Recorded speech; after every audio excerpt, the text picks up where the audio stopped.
हरतालिका म्हणजे शंकर भगवान आणि पार्वती मातेची पूजा. चला तर मग आज आपण हरतालिकेची कथा ऐकूया.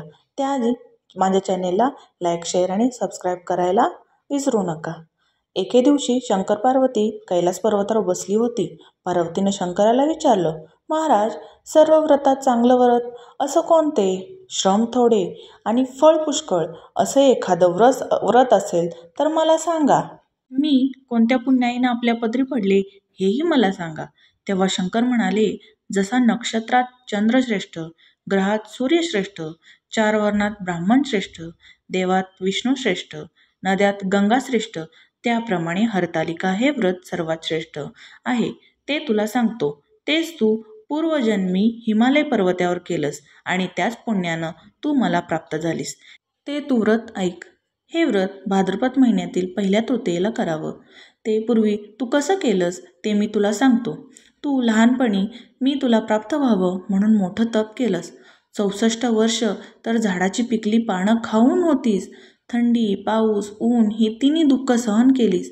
हे तुझे श्रम पाहून तुझ्या बापाला फार दुःख झालं.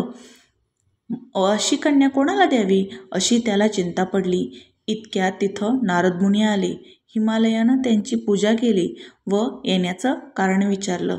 तेव्हा नारद म्हणाले, तुझी कन्या उपवर झाली आहे. ती विष्णूला द्यावी.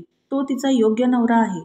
त्यांनीच मला तुझ्याकडे मागणी करण्यास पाठवली आहे. म्हणून मी इथं आलो आहे. हिमालयाला मोठा आनंद झाला. त्यांनी ही गोष्ट कबूल केली.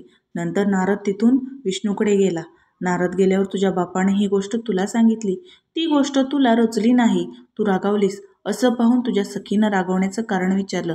तेव्हा तू सांगितलंस, महादेवा वाचून मला दुसरा पती करायचा नाही असा माझा निश्चय आहे.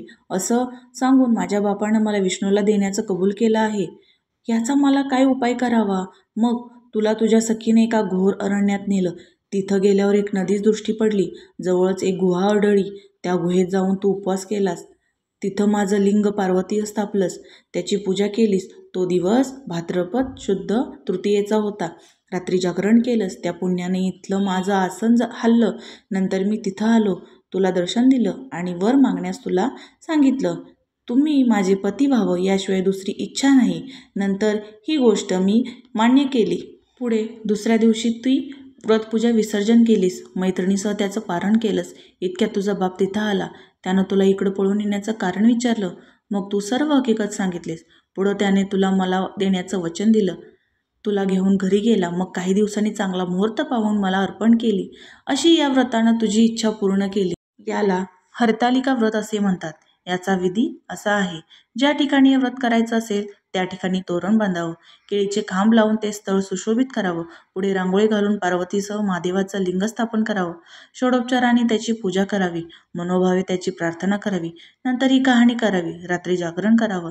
या व्रतानं प्राणी पापापासून मुक्त होतो. 7 जन्माचं पातक नाहीसं होतं. राज्य मिळतं. स्त्रियांचं सौभाग्य वाढतं. या दिवशी बायकांनी जर काही खाल्लं तर 7 जन्म वेंध्या होतात. दरिद्र येतं.